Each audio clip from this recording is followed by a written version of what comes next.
ನಿಮಗೀಗ ಒಳ್ಳೆ ಕುಡಿಯೋ ನೀರು ಸಿಗ್ತಾ ಇಲ್ಲ, ಮುಂದೆ ಬರ್ತಾ ಬರ್ತಾ ಆಕ್ಸಿಜನ್ ಕೂಡ ಸಿಗೋದು ಕಷ್ಟ ಆಗುತ್ತೆ, ಒಳ್ಳೆ ಆಕ್ಸಿಜನ್ ಸಿಕ್ಕೋದಿಲ್ಲ. ಅದಕ್ಕೆ ಮಕ್ಕಳಿಗೆ ಹೇಳಿ, ಮನೆ ಕಟ್ಟೋದು ಹೊಲಗಳನ್ನೆಲ್ಲ ಸೈಟ್ ಮಾಡಿ ಮಾಡಿ ಮಾಡಿ ಏನು ಮರಗಿಡಗಳನ್ನೆಲ್ಲ ಕಡಿದು ಬೆಳೆ ಬೆಳೆಯೋದನ್ನು ಕಡಿಮೆ ಮಾಡಿ ಸೈಟ್ ಮಾಡಿ ಇಂಪ್ರೂವ್ ಮಾಡಿ ಮಾಡಿ ಮಾಡಿ ಕೋಟಿ ಕೋಟಿ ಗಳಿಸಿ ಎಲ್ಲಿಡ್ತಾ ಇದ್ದೀರಾ? ಎಲ್ಲಿಟ್ಕೊತೀರಾ? ಈಗ ನಿಮ್ಮ ಹತ್ರ ಒಂದು ₹1,00,00,000 ದುಡ್ಡಿದೆ ಅಂತ ಇಟ್ಕೊಳ್ಳಿ. ಯಾರು ಬರಲ್ಲ, IT ಅವ್ರು ಚಿಂತೆ ಮಾಡಬೇಡಿ, ಯಾರೂ ಹ್ಞೂ ಅಂತ ಇಲ್ಲ. ಅದಕ್ಕೆ ಹ್ಞೂ ಅಂದ್ರೆ ಮತ್ತು ನಮ್ಮ ಮೇಲೆ ಕಣ್ಣಿಟ್ಟಾರು ಅಂತೇಳಿ ₹1,00,00,000 ಗಳಿಸಿದ್ದೀರ. ಏನು ಮನೇಲಿ ಇಟ್ಕೊತೀರಾ? ಮನೆ ಇಟ್ಕೊತೀರಾ? ಇಲ್ಲ. ಎಲ್ಲಿ ಇಟ್ಕೊತೀರಾ? ಬ್ಯಾಂಕಲ್ಲಿ ಇಡ್ತೀರಾ. ಕೋಟಿ ಕೋಟಿ ಗಳಿಸಿ. ಅದಕ್ಕೆ ನಾವು ತಿಳ್ಕೋಬೇಕು, ಕೇವಲ ಆ ಹುಚ್ಚು ಕೋಟ್ಯಾಧೀಶ, ಬಿಲಿಯನಿಯರ್, ಟ್ರಿಲಿಯನರ್ ಅಂಥೇಳಿ ನಮಗೇನು ಹುಚ್ಚು ಬೆಳೆಸ್ತಾ ಇದ್ದಾರಲ್ಲ ನಮ್ಮ ರಾಜಕಾರಣಿಗಳು, ನಮ್ಮ ಉದ್ಯಮಿಗಳು, ಆ ಹುಚ್ಚನ್ನು ಬೆಳೆಸ್ಕೊಳ್ಳೋದು ಬೇಡ.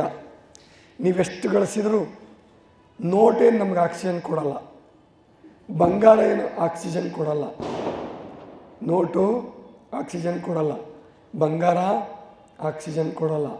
ಯಾವ ಬಿಲ್ಡಿಂಗ್, ಯಾವ್ದಾರು ಕಟ್ಟಡ ಆಕ್ಸಿಜನ್ ಕೊಡ್ತದೇನ್ರಿ? ರಾಮ ಮಂದಿರ. ನೀವು ಅನುಭವ ಮಂಟಪಕ್ಕೆ 600 ಕೋಟಿ ಖರ್ಚು ಮಾಡ್ತಾ ಇದ್ದೀರಾ, 650 ಕೋಟಿ ಖರ್ಚು ಮಾಡ್ತಾ ಇದ್ದೀರಾ. ರಾಮ ಮಂದಿರಕ್ಕೆ ಎಷ್ಟು ಕೊಡಿಸಿದ್ರೆ ಗೊತ್ತಾ? 4,000 ಕೋಟಿ. 4,000 ಕೋಟಿ ಕೊಡಿಸಿದ್ದಾರೆ. ಹೌದಾ? ರಾಮ ಮಂದಿರ ಕಟ್ಟಿದ್ರು, ಇನ್ನೂ ಕಟ್ತಾ ಇದ್ದಾರೆ. ರಾಮ ಮಂದಿರ ಏನಾರು ಆಕ್ಸಿಜನ್ ಕೊಡುತ್ತೇನ್ರಿ? ಇವರೆಲ್ಲ ಇಷ್ಟೊಂದು ಮಸೀದಿ ಕಟ್ಟಿದಾರಲ್ಲ, ಬೆಳಗ್ಗೆ ಎದ್ದು ಕೂಡಲೇ ನೂರಾರು ಸಾವಿರಾರು ಲಕ್ಷಾಂತರ ಮಸೀದಿಗಳಲ್ಲಿ ಒಂದೇ ಟೈಮ್ಗೆ ನಮಾಜ್ ಮಾಡ್ತಾರಲ್ಲ, ಆ ನಮಾಜ್ ಮಾಡೋರು, ಆ ಗುಂಬಜ್, ಆ ಗುಮ್ಮಟ ಏನಾರು ಆಕ್ಸಿಜನ್ ಕೊಡುತ್ತಾ? ಕೊಡೋದಿಲ್ಲ. ಅದಕ್ಕೆ ಸಾವಿರಾರು ವರ್ಷಗಳ ಹಿಂದೆ ನಮ್ಮ ಋಷಿಗಳು ಘೋಷಿಸಿದರು, ನಾನು ಗಾಳಿಯನ್ನು ದೇವಾನಾಂ ದೂತ ಈಯಸೆ ಅಂತಿನಿಂದನು. ದೇವಾನಾಂ ದೂತ ಈಯಸೆ, ನಾನು ಗಾಳಿಯನ್ನು ದೇವದೂತನೆಂದು ಕರೆಯುತ್ತೇನೆ. ಋಷಿ ಹೇಳ್ತಕ್ಕಂಥ ಮಾತಿದು. ನಾನು ಗಾಳಿಯನ್ನು ದೇವದೂತನೆಂದು ಕರೆಯುತ್ತೇನೆ. ಎಲ್ಲಿ ಹೇಳಿದ ಮಾತಿದು? ಭಾರತ ದೇಶದಲ್ಲಿ ಹೇಳಿದ ಮಾತು. ಆವಾತವಾಯಿ ಭೇಷಜಂ ವಿವಾತವಾಹೆ ಯದ್ರಪಃ ದೇವಾನಾಂ ದೂತ ಈಯಸೆ. ನಾನು ತೆಗೆದುಕೊಳ್ಳತಕ್ಕಂತಹ ಗಾಳಿ ಆಕ್ಸಿಜನ್, ಔಷಧಿ, ಬಿಡ್ತಕ್ಕಂಥ ಕಾರ್ಬನ್ ನನ್ನ ರೋಗವನ್ನು ನಿವಾರಿಸುತ್ತೆ. ಆದ್ದರಿಂದ ಗಾಳಿ ಅದು ದೇವದೂತ ಅಂತ ಕರೆದರು. ನೋಡಿ, ನಾವು ಕ್ರಿಶ್ಚಿಯನ್ರು ಯೇಸು ಕ್ರಿಸ್ತನಿಗೆ ದೇವರ ಮಗ ಅಂತಾರೆ, ಮುಸಲ್ಮಾನರು ಮಹಮ್ಮದ್ ಪೈಗಂಬರರಿಗೆ ದೇವದೂತ ಅಂತ ಕರೀತಾರೆ. ನಮ್ಮವರು ಕೂಡ ಶರಣರು ಬಸವಣ್ಣನವರಿಗೆ ಸಂಗನ ಬಸವಣ್ಣ. ಸಂಗನ ಬಸವಣ್ಣ ಅಂದರೆ ಬಸವಣ್ಣವ್ರ ಇಟ್ಟ ಹೆಸರು ಬಸವರಸ, ಮುಂದೆ ಪ್ರೀತಿಯಿಂದ ಕರೆದ ಹೆಸರು ಬಸವಣ್ಣ, ಬಸವರಾಜ. ಆದರೆ ಶರಣರು ಅಧಿಕೃತವಾಗಿ ಕೊಟ್ಟ ಹೆಸರು ಸಂಗನ. ಕೇಳಿದ್ರಲ್ವ? ಸಂಗನ ಬಸವಣ್ಣ. ಸಂಗನ ಬಸವಣ್ಣ ಅಂದರೆ ಏನರ್ಥ? Son of god, son of god. ಮುಂದಿನವರು ಎಲ್ಲರಿಗೂ ಹಂಗೆ ವಚನಾಂಕಿತದ ಜೊತೆಗೆ ಗುಹೇಶ್ವರ ಅಲ್ಲಮ, ಕಲಿದೇವರ ಮಾಚಿದೇವ ಹಿಂಗೆಲ್ಲ ಹೇಳ್ಕೊತ ಬಂದರು. ಶೂನ್ಯ ಸಂಬಂಧಕಾರರು ಅವರು ಇವರು ಹೇಳ್ಕೊತ ಬಂದರು. ಆದರೆ ಎಲ್ಲ ಶರಣರು ಸೇರಿ ಬಸವಣ್ಣನನ್ನು ಸಂಗನ ಬಸವಣ್ಣ, ಮಹಾಲಿಂಗದ ಅವತಾರ ಅಂತ ಕರೆದರು. ಗೊತ್ತಾಯ್ತಲ್ವಾ? ಸರಿ. ಆದರೆ ನಾವು ಏನೇ ಹೇಳಿದರೂ ಕೂಡ ಗಾಳಿ ಚೆನ್ನಾಗಿಲ್ಲದೆ ಹೋದರೆ ನಿಮ್ಮ ಯಾವ ಮಂತ್ರವೂ ಕೂಡ ಯಾವ ವಚನವೂ ಕೂಡ, ಯಾವ ಬೈಬಲ್, ಯಾವ ಖುರಾನ್, ಯಾವ ಭಗವದ್ಗೀತೆ ಯಾವುದೂ ನಿಮ್ಮನ್ನು ಬದುಕಿಸಲಾರದು, ಯಾವುದೂ ನಿಮಗೆ ಆರೋಗ್ಯವನ್ನು ಕೊಡಲಾರದು. ನೀವು ಬದುಕಬೇಕು ಅಂದರೆ, ನಿಮ್ಮ ಮಕ್ಕಳ ಆರೋಗ್ಯ ಚೆನ್ನಾಗಿರಬೇಕು ಅಂದರೆ ಏನು ಬೇಕು? ಏನು ಬೇಕು? ಶುದ್ಧ ಗಾಳಿ. ಕೊಪ್ಪಳದಲ್ಲಿ 2016ರಲ್ಲಿ ನಾನು ಪ್ರವಚನ ಮಾಡ್ತಾಯಿದ್ದೆ. ಆವಾಗ ಒಂದು ಘಟನೆ ನಡೀತು. ಕೊಪ್ಪಳ ಕೂಡ ಸೆಕೆ ಪ್ರದೇಶ, ತುಂಬ ಉಷ್ಣ ಕೊಪ್ಪಳದಲ್ಲಿ. ನಿಮ್ಮ ಕಲ್ಯಾಣದ ಅಣ್ಣ ತಮ್ಮನೇ ಅದನ್ನು ಕೊಪ್ಪಳ. ಅಲ್ಲಿ ಮೇ ತಿಂಗಳು ಒಂದು ಮನೆಗೆ NK ಪಾಟೀಲ್ ಅನ್ನುವಂತಹವ್ರ ಮನೆಗೆ ಪತ್ರಕರ್ತರೆಲ್ಲರೂ ಹೋದರು. ಆವತ್ತು ಕೊಪ್ಪಳದಲ್ಲಿ 41 ಡಿಗ್ರಿ ಸೆಲ್ಸಿಯಸ್ ಉಷ್ಣ ಇತ್ತು. 41 ಡಿಗ್ರಿ ಉಷ್ಣ ಇತ್ತು. ಅದೇ ಪಾಟೀಲ್ರ ಮನೆಯಲ್ಲಿ ಒಳಗಡೆ ಹೋದಾಗ ಅವರು ಮಾಪಕವನ್ನು ತೆಗೆದುಕೊಂಡು ಹೋಗಿದ್ದರು, ಉಷ್ಣತಾ ಮಾಪಕವನ್ನು. ಅಂದರೆ ಅಳೆಯೋಕ್ಕೆ ಅಂತ ಹೇಳಿ ಅದನ್ನು ಥರ್ಮೋಮೀಟರ್ ತಗೊಂಡು ಹೋಗಿದ್ದರು. ಅವ್ರ ಮನೆ ಒಳಗಡೆ ಎಷ್ಟಿತ್ತಪ್ಪ ಅಂದರೆ 34 ಡಿಗ್ರಿ ಇತ್ತು. ಅದು AC ಬೇಕಾಗಿಲ್ಲ, 34 ಡಿಗ್ರಿ ತಂಪಿತ್ತು. ಕೊಪ್ಪಳದಲ್ಲಿ 41 ಡಿಗ್ರಿ ಇತ್ತು ಅವತ್ತು ಹೊರಗಡೆ. ಹಾಗಾದರೆ ಏನು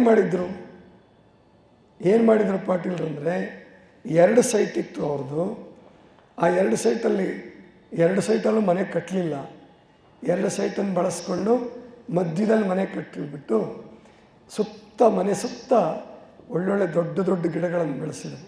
ತೆಂಗಿನ ಗಿಡ, ಮಾವಿನ ಗಿಡ, ಬೇರೆ ಬೇರೆ ಗಿಡಗಳನ್ನು ಬೆಳೆಸಿದರು.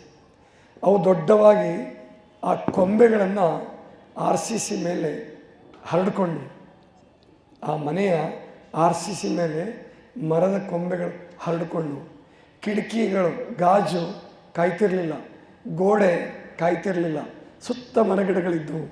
ಆದ್ದರಿಂದ ಸಹಜವಾಗಿ 7 ಡಿಗ್ರಿ ಸೆಲ್ಸಿಯಸ್ ಉಷ್ಣತೆ ಕಡಿಮೆ ಆಗಿತ್ತು. ಗೊತ್ತಾಯ್ತಾ ನಿಮಗೆ? ಭೂಮಿಯ ತಾಪಮಾನ ಹೆಚ್ಚಾಗ್ತಾ ಇದೆ ಅಂತ ಎಲ್ಲರೂ ಬಡ್ಕೊತಾರೆ. ಆದರೆ ಮನೆ ಕಟ್ಟೋದು ಬಿಡೋಂಗಿಲ್ಲ, ಬಿಲ್ಡಿಂಗ್ ಕಟ್ಟೋದು ಬಿಡೋಂಗಿಲ್ಲ. ಆಮೇಲೆ ರಸ್ತೆಗಳನ್ನು ಮಾಡೋದು ಕಡಿಮೆ ಮಾಡ್ಕೊಳ್ಳಲ್ಲ, ರೈಲ್ವೆ ಹಳಿಗಳನ್ನು ಹಾಕೋದು ಕಡಿಮೆ ಮಾಡ್ಕೊಳ್ಳೋದಿಲ್ಲ. ನಾವು ತಿಳ್ಕೋಬೇಕು, ಸಾಧ್ಯವಾದಷ್ಟು ಮಟ್ಟಿಗೆ ನಾವು ಆಕ್ಸಿಜನ್ನನ್ನು ಹೆಚ್ಚು ಉತ್ಪತ್ತಿ ಮಾಡೋದಕ್ಕೆ ಪ್ರಯತ್ನ ಪಡಬೇಕು. ಜೊತೆಗೆ ಇನ್ನೂ ಕೆಲವು ದಿವಸ ನೀವೇನೇ ತಪ್ಪು ಮಾಡಿದರೂ ಕೂಡ ಇನ್ನೂ ಕೆಲವು ದಿವಸ ಪರಮಾತ್ಮ ನಿಮ್ಮನ್ನು ಬದುಕಿಸ್ತಾನೆ. ಹೆಂಗೆ ಬದುಕಿಸ್ತಾನೆ? ಕೆಲವು ದಶಕಗಳು, ಕೆಲವು ಶತಕಗಳೇ ಬದುಕಿಸ್ಬೋದು. ಪ್ರಳಯ ಅಂದರೆ ಇವತ್ತು ನಾಳೆಗೆ ಬದುಬಿಡಲ್ಲ. ನಮ್ಮ ಕೆಲವರು ಇದಾರೆ, ಕಾಲಜ್ಞಾನ ವಚನ ಅಂತೇಳಿ, ಅವರು ಪ್ರಳಯ ಆಗೋದನ್ನೇ ಕಾಯ್ತಾರೆ. ಪ್ರಳಯ ಆಗೋದ್ರ ಬಗ್ಗೆನೇ ಹೇಳ್ತಾರೆ. ಪ್ರಳಯ ಮನುಷ್ಯ ಹೇಳ್ದಂಗೇನಾಗಲ್ಲ. ಮನುಷ್ಯ ತಿಳ್ಕೊಂಡಂಗೆ 9,999 ಆಯ್ತು. ಅವತ್ತೇನಾದರೂ ಎಲ್ಲರೂ ಹೇಳಿಬಿಟ್ಟಿದ್ರು. ಇನ್ನೊಂದು ಡೇಟ್ ಹೇಳಿದ್ರಲ್ಲ, 21/12/2012. ಅವತ್ತು ಎಲ್ಲ ಕಾಯ್ತಿದ್ರು ಪ್ರಳಯ ಆಗತ್ತೆ ಅಂತ. ಅವತ್ತು ಆಗಲಿಲ್ಲ. ಮುಂದಕ್ಕಿನ್ನೂ ಹಬ್ಬಿಸ್ಬೋದು, ಹೆದರಬೇಕಾಗಿಲ್ಲ. ಆದರೆ ಪ್ರಜ್ಞೆ ಬೆಳೆಸ್ಕೊಳ್ಳಿ. ಎಲ್ಲರೂ ಒಟ್ಟಿಗೆ ಸತ್ತು ಹೋಗಲ್ಲ. ಆದರೆ ವಿಧಿ, ಪ್ರಕೃತಿ ನಿಮ್ಮನ್ನು ದಿವಸ ಕೊಲ್ಲುತ್ತೆ. ನಿಮ್ಮ ಮಕ್ಕಳನ್ನು ದಿವಸ ಕೊಲ್ಲುತ್ತೆ, ದಿವಸ ಅಳಿಸುತ್ತೆ. ಹೇಗೆ ಅಂದರೆ ಅದು ಆಕ್ಸಿಜನ್ ಕೊರತೆಯಿಂದ. ಇವತ್ತು ನಾವು ಚಿಕ್ಕವರಿದ್ದಾಗ ತಿಳ್ಕೊಂಡಿದ್ವಿ, ಕ್ಯಾನ್ಸರ್ ಅಂದರೆ ಜಿಲ್ಲೆಗೊಬ್ಬರು, 2 ಜಿಲ್ಲೆಗೊಬ್ಬರು, 3 ಜಿಲ್ಲೆಗೊಬ್ಬರು ಅಂತಿದ್ರು ಕ್ಯಾನ್ಸರ್. ಆಮೇಲೆ ಬೀಡಿ ಸೇದವ್ರಿಗೆ, ತಂಬಾಕು ತಿನ್ನೋರಿಗೆ, ಕುಡಿಯೋರಿಗೆ, ಗುಟ್ಕಾ ತಿನ್ನೋರಿಗೆ ಕ್ಯಾನ್ಸರ್ ಬರುತ್ತೆ ಅಂದ್ಕೊಂಡಿದ್ವಿ. ಇವಾಗ ಏನೂ ಮಾಡೋದು ಬೇಕಾಗಿಲ್ಲ. ಒಂದು ಅಡಿಕೆ ಹೋಳು ಹಾಕೋಬೇಕಿಲ್ಲ, ಅಂಥವ್ರಿಗೂ ಕೂಡ ಕ್ಯಾನ್ಸರ್ ಬರ್ತಾಯಿದೆ. ಕಾರಣ ಏನು ಅಂದರೆ, ಈ ನಮ್ಮ ವಾಯುಮಂಡಲ ಇದೆಯಲ್ಲ, ವಾಯುಮಂಡಲದ ತಲೆಯ ಮೇಲೆ ಒಂದು ಪದರ ಇದೆ, ಲೇಯರ್ ಇದೆ. ಏನಂತಾರೆ ಅದಕ್ಕೆ? ಓಝೋನ್. ಆ ಓಝೋನ್ ಲೇಯರ್ ಏನಿದೆ, ಅಲ್ಲಿ ತೂತು ಬಿದ್ದಿದೆ. ಅಂದರೆ ಅಲ್ಲಿ ಆಕ್ಸಿಜನ್ ಕಣಗಳು ಥಿಕ್ಕಾಗಿರುತ್ತೆ. ಈ ನಮ್ಮ ಗಾಳಿಯಲ್ಲಿ 10 ಆಕ್ಸಿಜನ್ ಕಣಗಳಿದ್ದರೆ ಅಲ್ಲಿ 40, 50, 60 ಆಕ್ಸಿಜನ್ ಕಣಗಳಿರ್ತವೆ. ಅದೇ ನಿಮಗೆ ಬೆಳಗ್ಗೆ ಬ್ರಾಹ್ಮಿ ಮುಹೂರ್ತ ಅಂತಿರಲ್ಲ, ಆವಾಗ ಗಾಳಿ ತಂಪಾಗಿ ಆಗಿ ಆಕ್ಸಿಜನ್ ಲೇಯರ್ ಕೆಳಗಡೆ ಬಂದಿರ್ತದೆ. ಓಝೋನ್ ಲೇಯರ್ ಕೆಳಗಡೆ ಬಂದಿರುತ್ತೆ. ಆದ್ದರಿಂದ ವಾತಾವರಣದಲ್ಲಿ ಆಕ್ಸಿಜನ್ ಪ್ರಮಾಣ ಹೆಚ್ಚಾಗಿರುತ್ತೆ.